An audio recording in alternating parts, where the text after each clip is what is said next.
Among the world's ancient cities, only one has been so fiercely desired that every empire, faith, and movement that touched it left behind both glory and ruin. Jerusalem stands at the heart of three great religions, sacred to Jews as the site of their holiest temple, to Christians as the stage of Jesus' final days, and to Muslims as the place of the Prophet Muhammad's ascension. But here's the paradox. How can one city be so sacred, so fiercely contested, that no one can truly own it? Imagine a city where every claim is challenged and every stone holds a story. Yet in 3,000 years, no one has held it uncontested for long. In 1947, world leaders, still reeling from the upheaval of World War II, tried to end this endless struggle with an unprecedented idea: an international Jerusalem, what diplomats called a corpus separatum, meaning a separate body, belonging to no nation, open to all. But the plan collapsed before it began, swept aside by rival claims and the city's unbreakable hold on identity and belief. Why has peace in the city proven so elusive even as the world grows more connected and global headlines are written in its streets? On Armchair Archaeology, we'll follow Jerusalem's sweeping story, from kings and conquerors to the modern battles over its future. Along the way, we'll see how ancient ambitions continue to echo in today's news. And before we finish, we'll reveal a truth about Jerusalem's identity that reframes every fight for control that followed. Before we step back into the origins of Jerusalem, if you enjoy exploring history's paradoxes and mysteries, take a second to subscribe to Armchair Archaeology. Every week, we dig beneath the headlines and unearth the stories that still shape our world. On a narrow ridge where wind stirs the silver leaves of olive trees, a small Canaanite town once clung to the rock, its houses huddled behind rough stone walls. Jerusalem, the earliest residents called it, a place so modest that it was almost invisible in the records of Egypt or Mesopotamia. Sheep and goats outnumbered people here. At dusk, a handful of cooking fires would flicker against the pale limestone, and traders and herders vanished into the landscape. Yet in that quiet obscurity, Jerusalem's future as a crossroads of dreams was quietly taking shape. The city belonged to no tribe, no mighty empire. It stood outside old rivalries, a blank slate at the heart of contested hills. When the shepherd-turned-warrior David conquered Jerusalem, he chose it not for its riches or power, but for its very neutrality. By naming it his capital, David offered every Israelite tribe a stake in a new kingdom, without reopening old wounds. Solomon, David's son, built the first temple, a sanctuary designed to hold the Ark of the Covenant, the Israelites' holiest relic. Caravans brought cedar from Lebanon, gold from Arabia, and new hope from every corner of the land. Pilgrims began to journey to Jerusalem, drawn by a promise of the divine, and the city's name began to travel far beyond its stone walls. Still, even as stories grew and songs of Jerusalem spread, life in the city was astonishingly intimate. Archaeological layers show that at its peak, Solomon's Jerusalem held only a few thousand people, a population closer to a modern village than a city. Yet it was precisely this smallness, this gathering of hope on a rocky hill, that gave Jerusalem the power to turn longing into legend, a pattern that would echo through the centuries and still shapes the meaning of the city today. This blend of obscurity and promise is exactly what set Jerusalem on the path to becoming the world's most coveted crossroads. As the generations passed, the city crowned by Solomon's temple became a tapestry of ritual and daily life. Pilgrims gathered in its courtyards for festivals, traders bartered in the market, and priests tended the great altar as dawn colored the hills. Yet even in prosperity, there was a sense of vulnerability. Jerusalem sat at the crossroads of ancient superpowers: Egypt, Assyria, Babylon, each with ambitions that reached far beyond their own borders. Kings of Judah tried to balance faith with politics, forging alliances, breaking them, and hoping their city's walls would hold. Prophets, meanwhile, warned that splendor alone could not protect against injustice or division within. When the Babylonians arrived in 586 CE, those warnings became reality.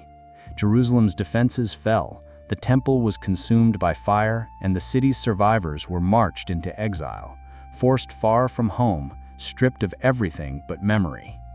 But in Babylon, something remarkable happened. Instead of fading, Jerusalem's spirit sharpened. Loss turned into longing. Jerusalem's power only seemed to grow in exile. The idea of the city was often stronger than the reality. Exiles gathered stories, wrote laws, and poured their longing for return into psalms and prayers. Jerusalem became more than a place, it became a promise, a center of hope that could not be erased by distance or defeat. Beneath today's streets, archaeologists uncover the evidence of that night.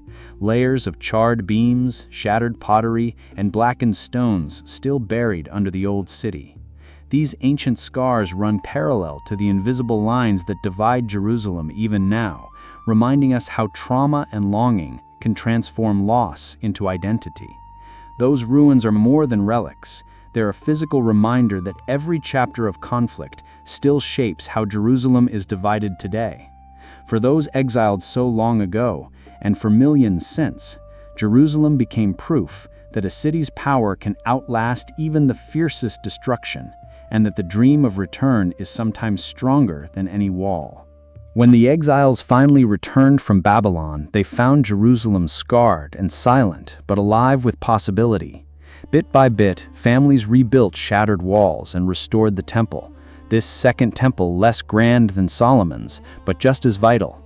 Over generations, rulers changed, Persian governors, Greek kings, local dynasties, but the city's heart kept beating, even as armies and customs shifted.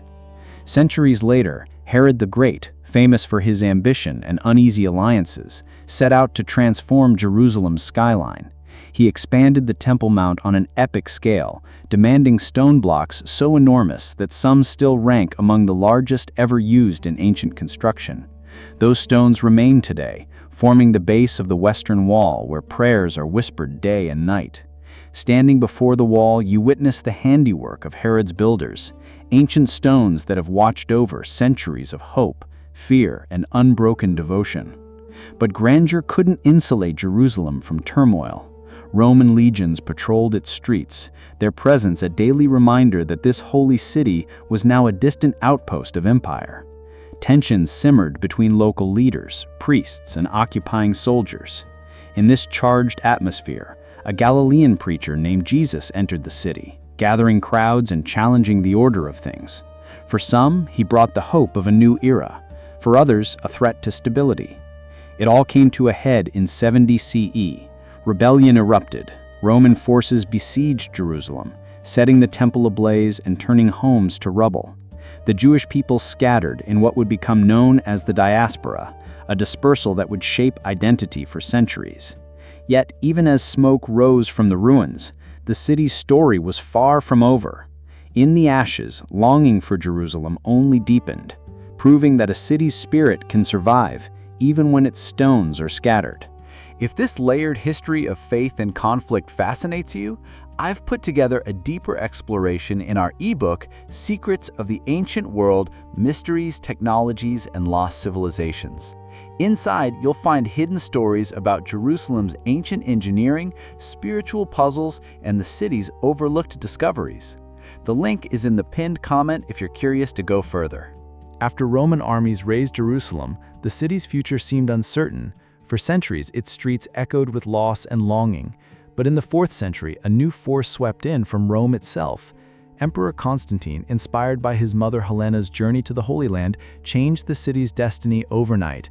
Under imperial decree, builders raised the Church of the Holy Sepulchre at the site believed to be Jesus' crucifixion and resurrection, a project that would remake Jerusalem's meaning for a third of humanity.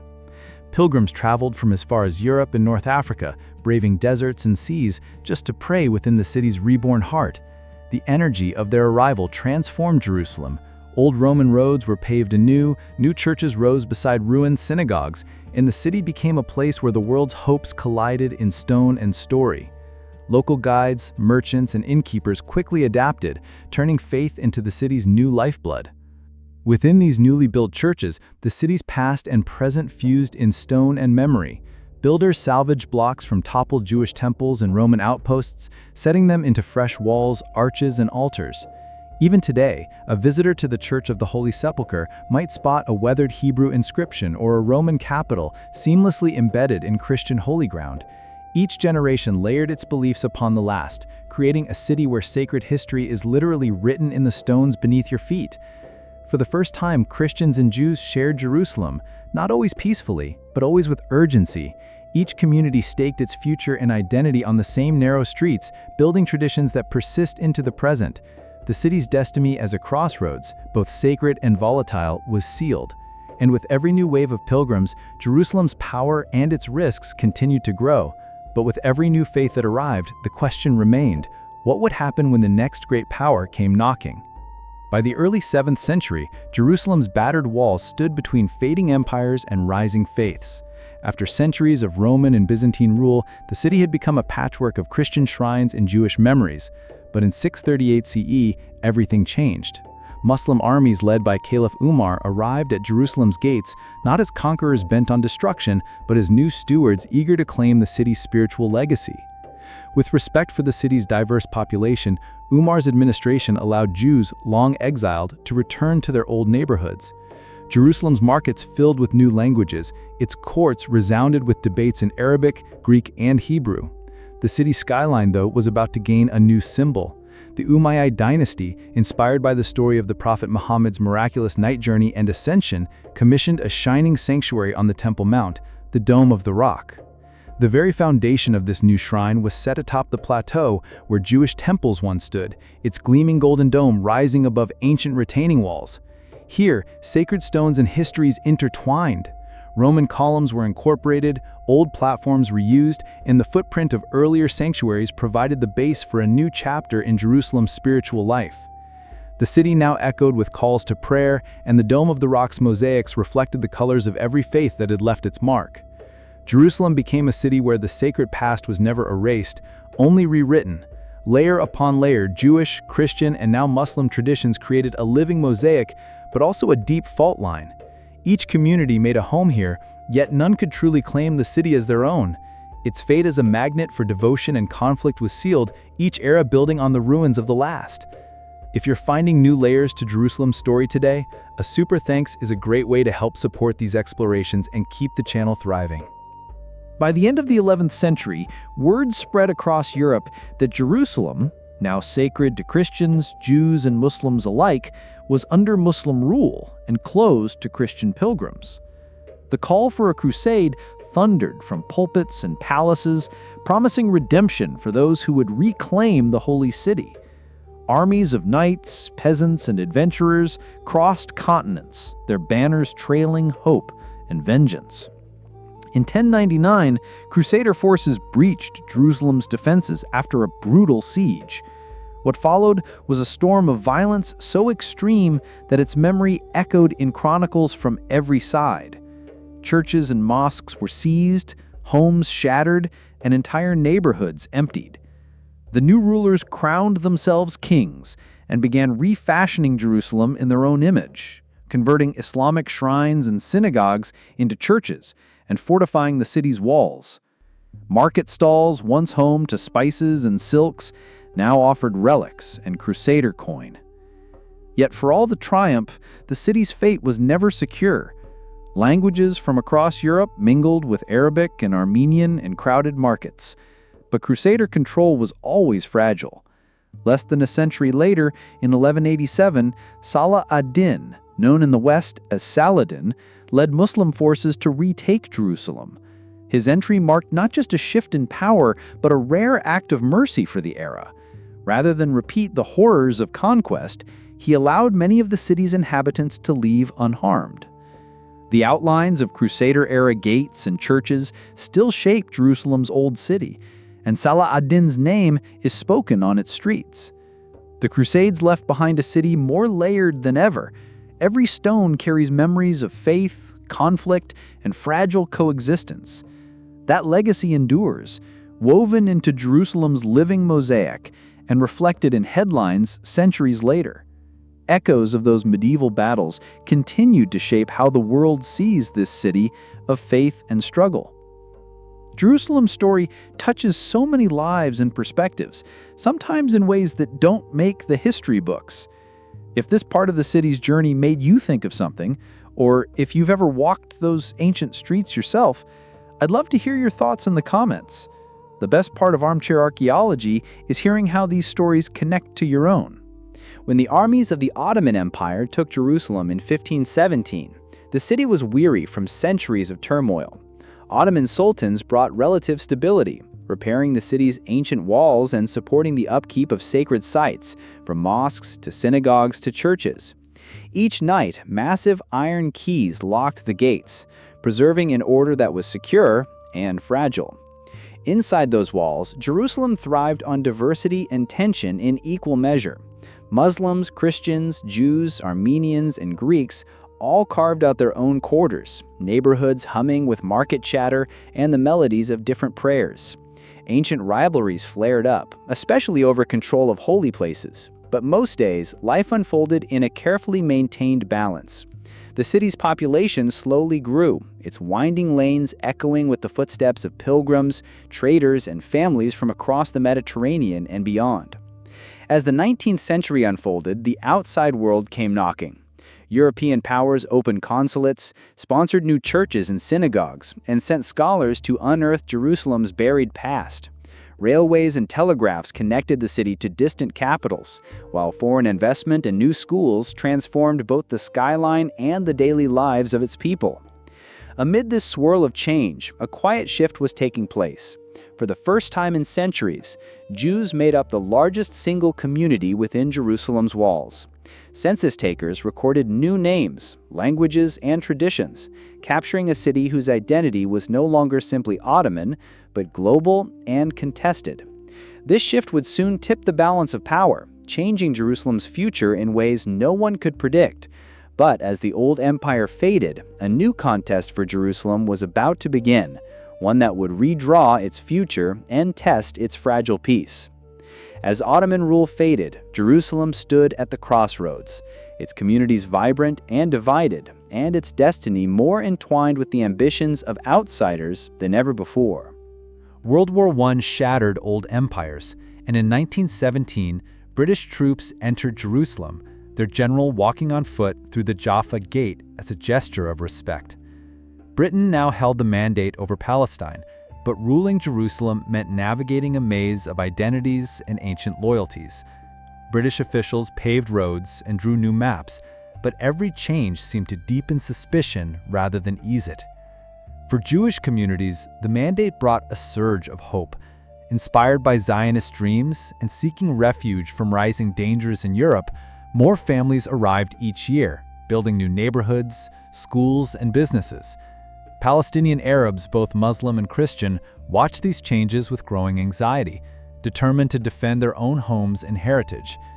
The city's familiar rhythm was disrupted as new languages filled the air: English in administration, Hebrew in schools, Arabic in shops and mosques. Tensions soon erupted.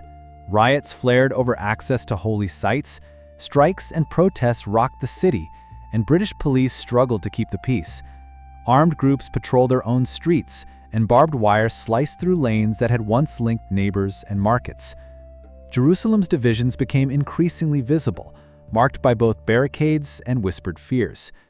As census takers recorded the swelling population, an unexpected reality emerged. Jews now made up Jerusalem's largest single community, a demographic turning point that sent ripples through every quarter. Old alliances faltered, and rumors spread quickly, each side fearing displacement or the loss of their place in the city's future. By the 1940s, Jerusalem was a city on edge. British patrols watched over streets tense with suspicion, and each community braced for the unknown. As Britain prepared to leave, Jerusalem balanced on a knife's edge. What came next would redraw the city and the world's view of it. By 1947, Jerusalem's future felt like a puzzle no one could solve. Streets once animated by festival songs and daily markets now echoed with gunfire and the tension of barricades. As British rule faltered and violence surged between Jewish and Arab communities, the world watched with a sense of urgency rarely seen before. For many, Jerusalem was the linchpin. Control of the city meant a claim to history itself. The United Nations, still fresh from founding hopes after World War II, took up the challenge. Debates in New York were tense and idealistic, filled with visions of peace. The plan they unveiled was unprecedented. Jerusalem would be set apart from any new Jewish or Arab state, its fate entrusted not to a single flag, but to the entire world. This corpus separatum, an international city under UN protection, would guarantee access to holy sites for all and, in theory, protect every community from the nightmare of exclusive rule. On paper, it looked like a solution worthy of Jerusalem's stature, but reality told a different story. Jewish and Arab leaders alike rejected the idea, seeing it as a threat to their most basic dreams and security.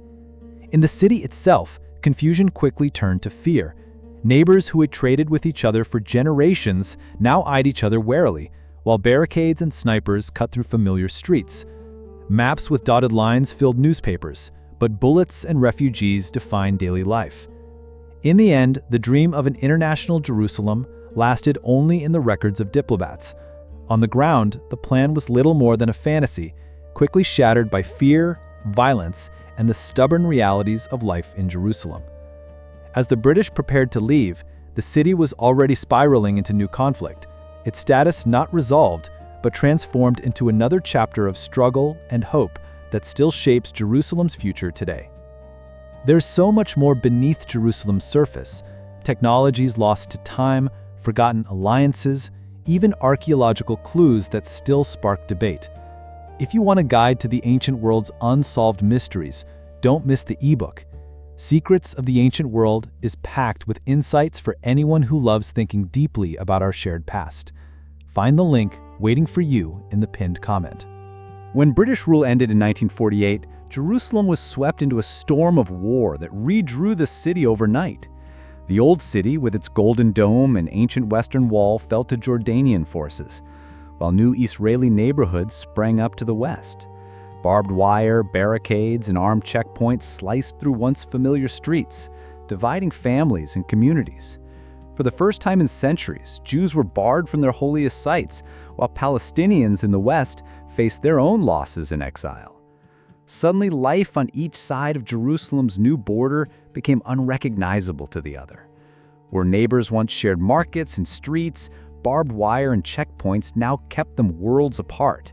Prayers for reunion or for return rose on both sides, filled with longing and loss. Children grew up seeing the other half of their city only in stories, their sense of home narrowed by war and politics. In June 1967, everything shifted in just 6 days. Israeli forces swept through the old city, reclaiming the Western Wall and gaining control over all of Jerusalem's most sacred sites. The image of soldiers weeping at the ancient stones flashed around the world, and new hopes and fears took root overnight. For some, it was a long-awaited redemption. For others, the beginning of a new chapter of occupation and displacement. International leaders debated Jerusalem's fate, and most countries declined to recognize the city as Israel's undivided capital, a controversy that remains alive in headlines and negotiations today. The changes of 1967 didn't just redraw maps. They transformed how the whole world would talk about Jerusalem for generations. Even now, Jerusalem's streets are shaped by the choices and scars of those turbulent years. The city remains at the center of prayers, protests, and the world's imagination, a living crossroads where dreams of peace and fears of conflict still meet every day. Jerusalem is a city that refuses to be owned, even as it's claimed by empires, faiths, and millions of hearts. For 3,000 years, attempts to settle its fate have created new stories and new wounds. Each time one power takes hold, whether king, caliph, crusader, or modern state, another rises to challenge that claim. The result is a place where holiness, conflict, and hope live side by side, and where old divisions never fully heal. The United Nations plan to make Jerusalem an international city stands as a symbol of this endless paradox. Even in the modern era, when the world tried to step in and share the city, the plan unraveled almost instantly, proving that no treaty or wall can truly contain Jerusalem's meaning. Its pull on the human imagination is simply too strong. So here's the truth, the fact that the heart of this story. Jerusalem's power is unique not just because of its history, but because it has never truly been possessed by any one group. Its sacredness endures because it lives in longing and struggle, in the dreams of those who seek it and the memories of those who've lost it. The city's influence grows with every attempt to claim it, making Jerusalem both the world's greatest prize and its most profound riddle. Perhaps the real answer isn't who owns Jerusalem, but how so many people are willing to share the same stone streets, sometimes in peace, sometimes in pain. The city's unfinished story belongs to all of us. Maybe that's Jerusalem's real lesson. A city this sacred, this fought over, can never truly be owned, only shared in memory and faith and in the stories we pass on. Thank you for joining Armchair Archaeology. Until our next discovery, keep exploring, keep questioning, and keep the flame of curiosity burning bright.